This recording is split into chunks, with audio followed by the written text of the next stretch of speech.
Did you ever wonder why people rushed to buy Aunty Remi's famous meat?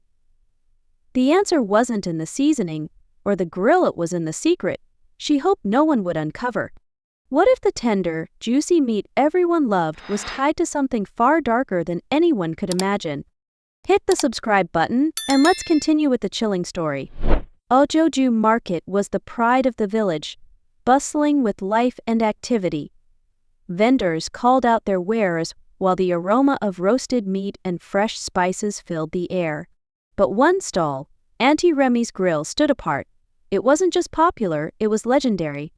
Aunty Remi's meat had become the talk of the town. People described it as tender, flavorful, and unforgettable. Her fame spread quickly, and customers traveled from far and wide. But behind her warm smile and cheerful demeanor was a secret too dark for anyone to imagine. Aunty Remi's journey to success hadn't been easy. When she first set up her stall, no one paid her any attention. No matter how much effort she put in, she couldn't compete with the other vendors. Desperate to stand out, she turned to someone who always had answers, her Aunt Mama Bintu. Mama Bintu was a woman of strange remedies and unsettling wisdom. Known for her deep knowledge of ancient practices, she was both revered and feared in the village. When Remi sought her help, Mama Bintu's advice was chilling. "Use the water of the spirits," she said. "It will bind them to you." Remi laughed nervously. "Water of the spirits? What does that mean?" Mama Bintu's eyes narrowed. "The water used to wash the dead," she whispered. "Mix it into your marinades, and they'll crave your food like flies to honey. But remember, child, everything comes with a price." At first, Remi dismissed the advice as one of her aunt's superstitious tales. But as her struggles at the market continued, her desperation grew. She couldn't shake Mama Bintu's words from her mind. One night, after another disappointing day, she decided to act on the unsettling suggestion. The mortuary was a grim place at night. Its gates creaked as Remi pushed them open, and the air was thick with the scent of death. Her heart pounded as she approached the small office, where Kunnel, the mortuary keeper, sat half asleep in his chair. Kunnel was a man of few words. His tired eyes scanned her curiously as she entered. "What do you want here?" he asked. Remi hesitated, her hands trembling. "I need the water," she whispered. "The one used to bathe the bodies." Kunnel's brow furrowed in confusion. "Why would you need such a thing?" he asked, suspicion creeping into his voice. Remi forced a shaky laugh. "It's for a special recipe," she said, slipping him some money. Kunnel hesitated, then nodded. "Fine, but don't tell anyone where you got it." He handed her a small container. The next morning, Remi used the water in her marinades, feeling both fear and excitement. By noon, the results were undeniable. Her stall was surrounded by customers praising the richness of her flavors. For the first time, she felt hope. Her meat had become the sensation of the market. Word spread quickly. People came in droves to taste Aunty Remi's meat. The more they ate, the more they wanted. It was as though they were enchanted. Remi's stall, once overlooked, became the centerpiece of Ojodu Market. But with her newfound success came a growing unease. It began with dreams.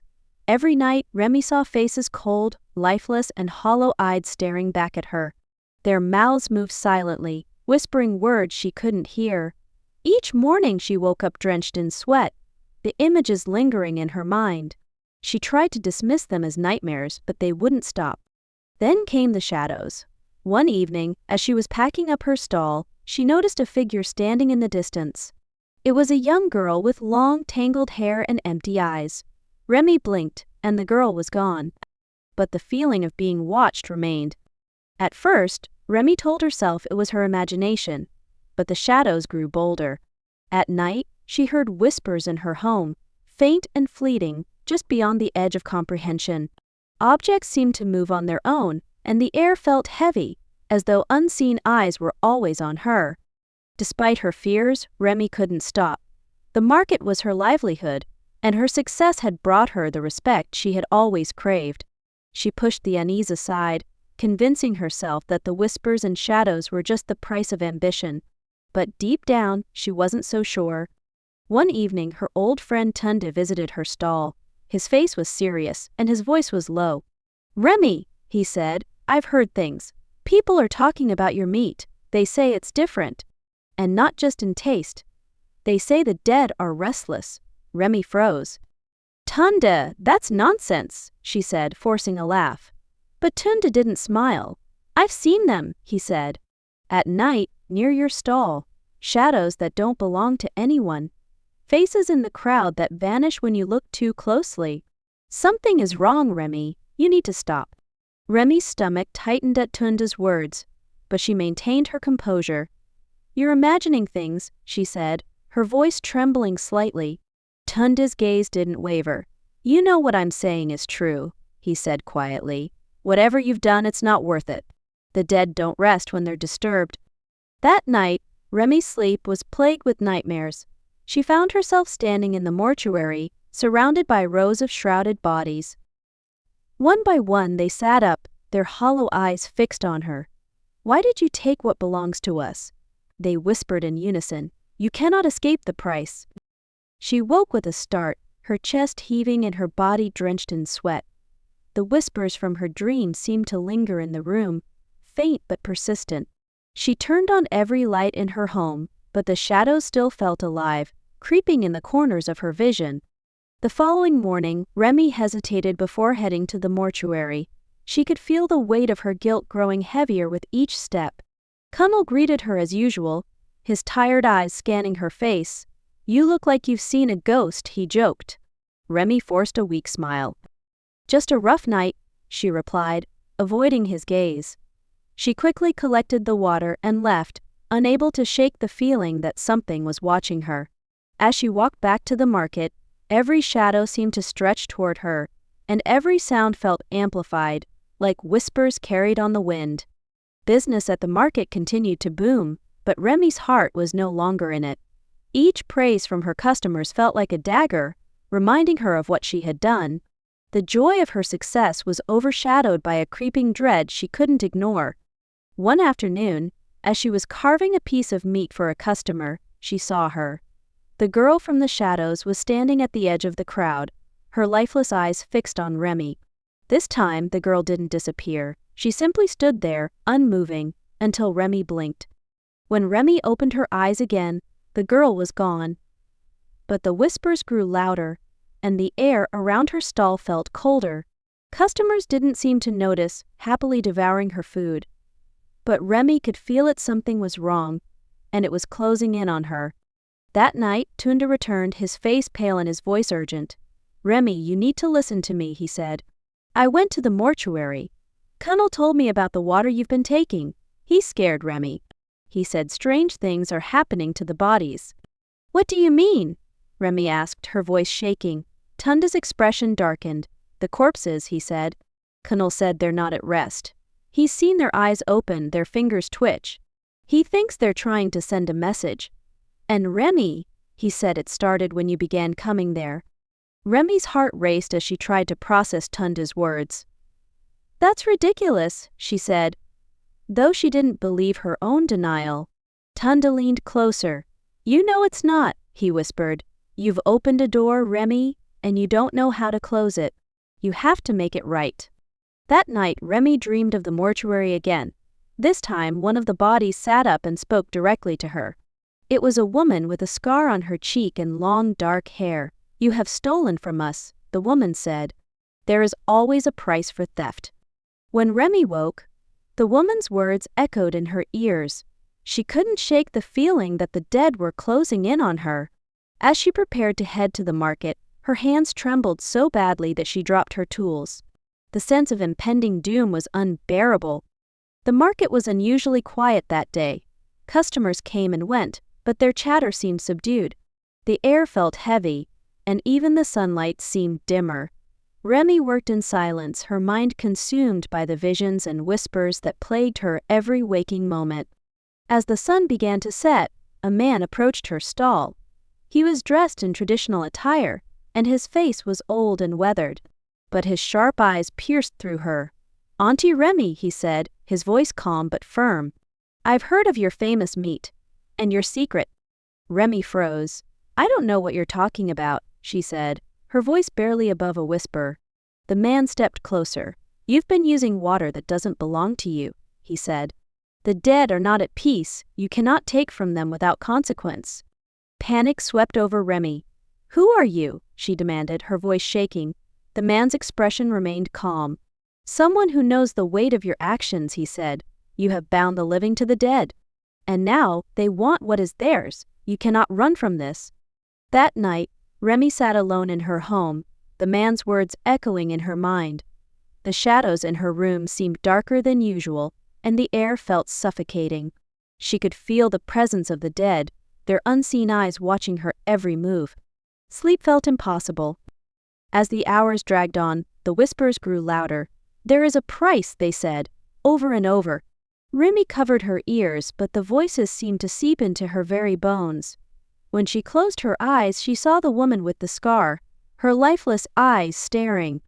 By morning, Remi had made a decision. She couldn't live like this anymore.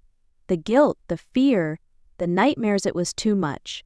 She needed to confront the dead and find a way to make things right. Her steps were slow as she walked toward the mortuary. The mortuary loomed ahead, its gates creaking as she pushed them open. The air was cold and thick with the smell of death.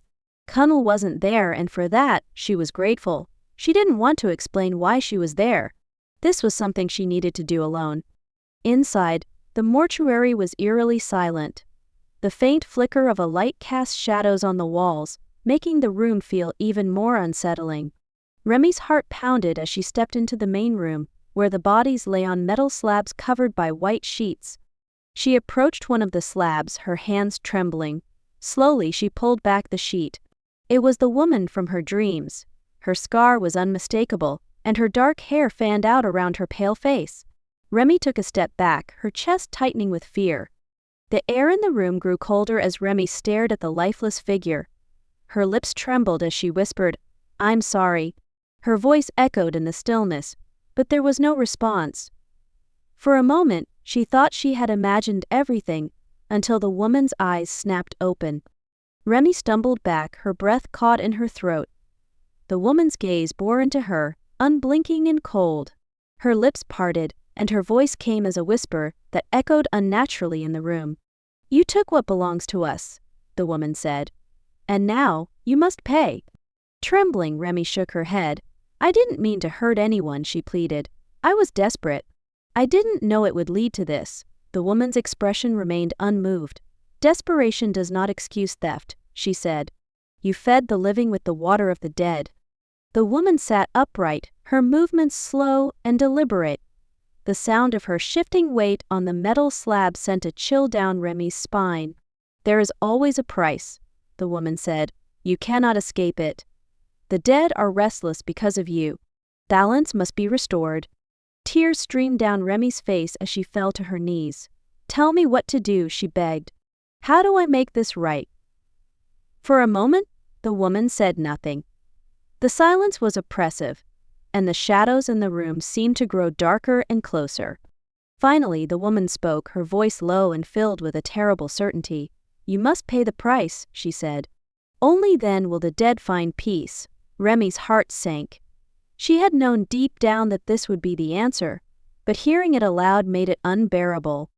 The woman's lips curled into a faint, chilling smile. "The dead are patient, but their patience has limits," she said. "You took what was not yours. Now, give back what you can." As she spoke, the other bodies on the slabs began to stir, their shrouds rustling.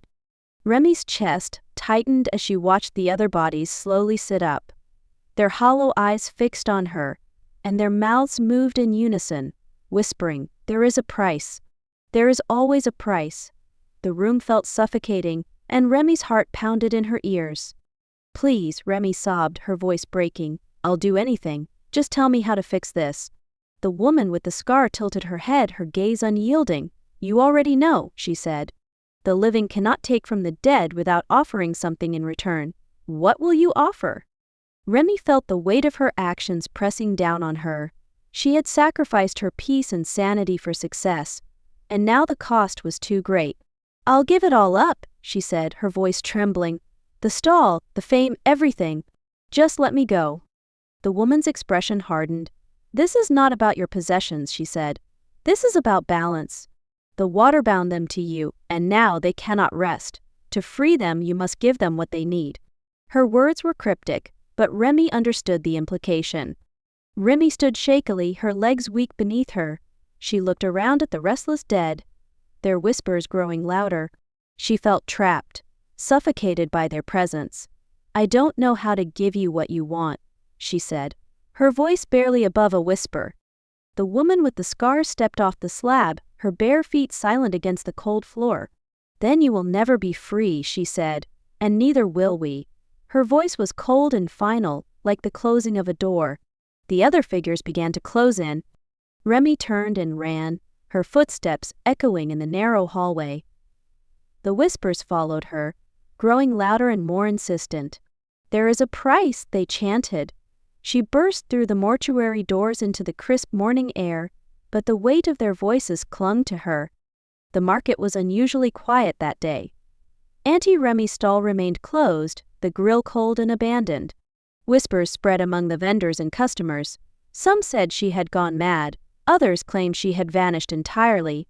The once vibrant corner of the market now felt heavy and cursed. Days turned into weeks, and Aunty Remi was nowhere to be found. Tande, unable to ignore his concern, went to her home. He found it empty, the door slightly ajar.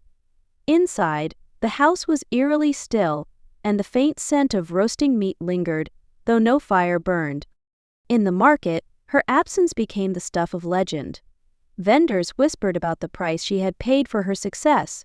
Some claimed to see her shadow lingering near her stall at night. Others swore they heard whispers when they walked by, faint but unmistakable. The mortuary keeper, Kunnel, spoke little of what he had seen, but he stopped taking money for the water. "Some things aren't worth the trouble," he told anyone who asked. His face was pale, his eyes haunted. The whispers of the dead had reached even him. Aunty Remi's stall remained untouched, a ghostly reminder of what once was. The grill, once alive with the sizzle of meat, stood cold and silent. The air around it felt heavy, as if the dead still lingered there waiting, and the whispers never truly stopped. And so, Aunty Remi's tale serves as a haunting reminder that success built on dark secrets comes at a heavy price. But what do you think?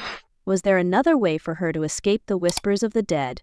Share your thoughts in the comments, hit the like button, and subscribe for more spine-chilling stories. Stay tuned because the next tale might just make you question everything you believe.